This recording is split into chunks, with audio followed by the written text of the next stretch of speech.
जय सिया राम। हम सब मिलकर श्री नाभा दास जी द्वारा रचित ग्रंथ श्री भक्तमाल में भगवान की माया को जीत लेने वाले भक्तों के चरित्र को पढ़ रहे हैं, सुन रहे हैं और मनन कर रहे हैं। आज हम श्री दक्ष जी के बारे में। दक्ष जी ब्रह्मा के अंगूठे से उत्पन्न हुए।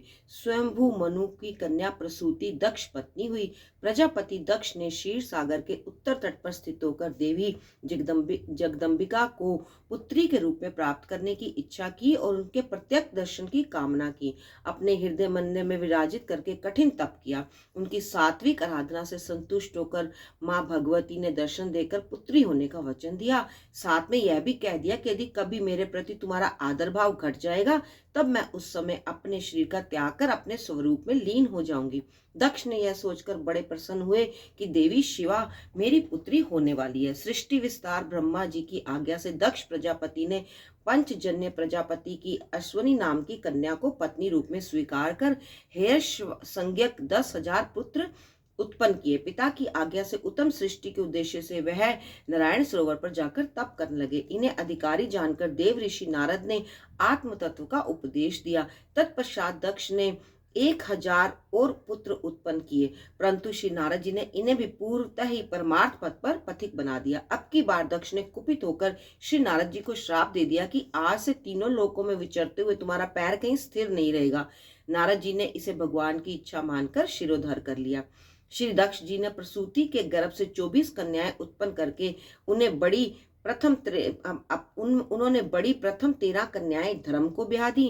शेष 11 में से एक अग्नि को, एक शिव को, एक पितृगण को ब्याह दी और अन्य 8 मारीची, अत्रि, अंगीरा, पुलस्त्य, पुलहा, ऋतुक, वशिष्ठ, भृगु इन 8 प्रजापतियों को ब्याह दी। प्रसूति की कन्याओं द्वारा विशाल वंश परंपरा त्रिलोकी में फैल गई। प्रजा की वृद्धि का कार्य जैसे दक्ष द्वारा हुआ ऐसा किसी ने नहीं किया, इसलिए ब्रह्मा जी ने इन्हें प्रजापतियों का नायक बना दिया। आदि प्राचीन काल में एक बार विश्व स्रष्टाओं में एक यज्ञ हुआ जिसमें समस्त परम ऋषि, देवता, मुनि और अग्नि आदि अपने अपने अनुयायियों सहित आकर उपस्थित हुए। जब सूर्य के समान तेजस्वी दक्ष उस समय वहां आए तो दक्ष को देखकर उनके तेज से प्रभावित और धर्म चर्चित चित्त होकर शिवजी और ब्रह्मा जी को छोड़कर अन्य सभी देवगण, ऋषिगण सब सदस्य अपने आसन से उठकर उनका सम्मान करने लगे। दक्ष अपने पिता ब्रह्मा जी को प्रणाम कर उनकी आज्ञा पाकर उनके द्वारे आसन पर बैठ गए। दक्ष ने देखा कि शिव जी आसन से बैठे ही रहे। उठकर उन्होंने सम्मान नहीं किया। उनके इस व्यवहार को अपना अपमान समझकर क्रूर दृष्टि से दक्ष ने शिव जी को देखा और इस तरह से उनके मन में वैर भावना आ गई। वे सोचने लगे, मैंने केवल ब्रह्मा जी के कहने से ही ऐसे पुरुष को अपनी सुंदरी साध्वी भोली भाली कन्या दे दी। दुर्वचन कहकर दक्ष ने शिव जी को श्राप भी दिया कि देवताओं में इंद्र, उपेंद्र आदि देवगणों के साथ वे यज्ञ का भाग ना पाए। शिव जी कुछ नहीं बोले। शाप देकर अत्यंत क्रुद्ध होकर दक्ष सभा से निकलकर अपने स्थान पर चले गए।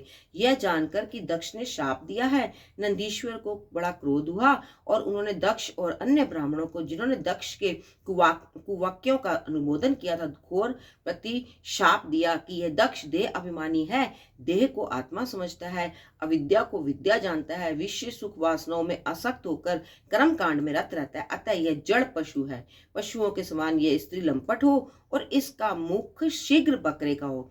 ये सदा तत्व ज्ञान से विमुख रहे। इस प्रकार श्राप देने के बाद शिव जी भी अपने गणों सहित वहां से चल दिए। कालांतर में दक्ष ने रुद्र का अपमान करने के लिए बृहस्पतित्व नामक यज्ञ किया। यज्ञ में शिव का अपमान देकर सती जी ने शरीर का त्याग कर दिया।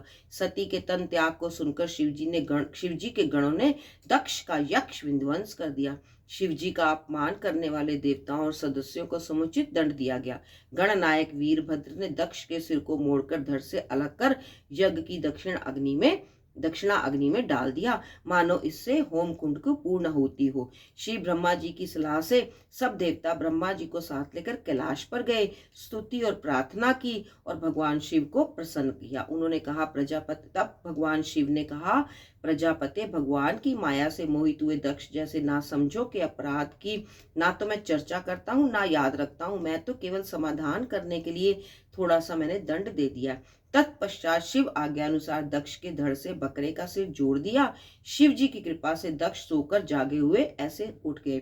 दक्ष का हृदय शुद्ध हो गया था। शिव जी के प्रति श्रद्धा का सिंधु उमड़ पड़ा और बड़े ही विनीत भाव से उन्होंने शिव की स्तुति की। इसके बाद पुनः यज्ञ आरंभ हुआ। तब यज्ञ जब संपन्न हुआ तो दक्ष ने कहा कि मैंने इस शरीर से शिव का अपमान किया है। ये विचार कर गलानी से भरकर प्रजापति दक्ष ने अपना वह शरीर त्याग कर प्रचेता गण की मरीषा नाम की पत्नी के गर्भ से पुनः जन्म लिया। इन्होंने इनके जन्म लेते ही अपनी क्रांति से समस्त तेजस्वियों का तेज छीन लिया। श्री ब्रह्मा जी ने इन्हें पुनः प्रजापतियों के नायक पद पर अभिषिक्त किया। ये कर्म करने में बड़े दक्ष थे, इसीलिए इनका नाम दक्ष हुआ। जय सिया राम, जय सिया राम, जय सिया राम।